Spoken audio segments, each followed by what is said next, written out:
கள்ளிப்பழத்தை பற்றி நிறைய பேருக்கு இருக்க சந்தேகம். இப்போ கள்ளிப்பழம் வாங்கணும் அப்படின்னா 1 கிலோவில் எவ்வளோ பழம் இருக்கும், அரை கிலோவில் எவ்வளோ பழம் இருக்கும், இதுதான் நிறைய பேர் வாட்ஸ்அப்பில் மெசேஜாகவே கேட்குறீங்க.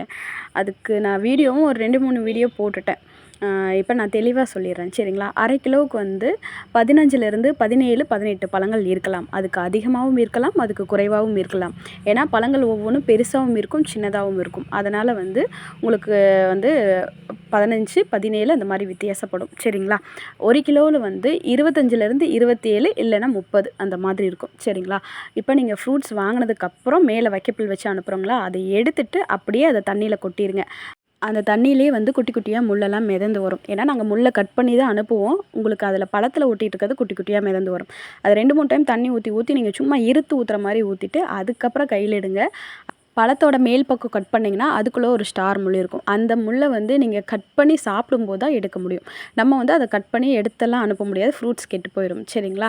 அப்புறம் இந்த பழத்தை வந்து எப்படி ஸ்டோர் பண்ணுறது அப்படின்னா, இந்த டைமில் ஃப்ரிட்ஜில் ஸ்டோர் பண்ணுறதுனா ஸ்டோர் பண்ணுங்கள், அது உங்களோட விருப்பம். ஆனால் வெளியே காத்தோட்டமாக வச்சுருந்தீங்க அப்படின்னா 10லேருந்து 15 நாள் வரைக்கும் ஃப்ரூட்ஸ் நல்லாயிருக்கும்.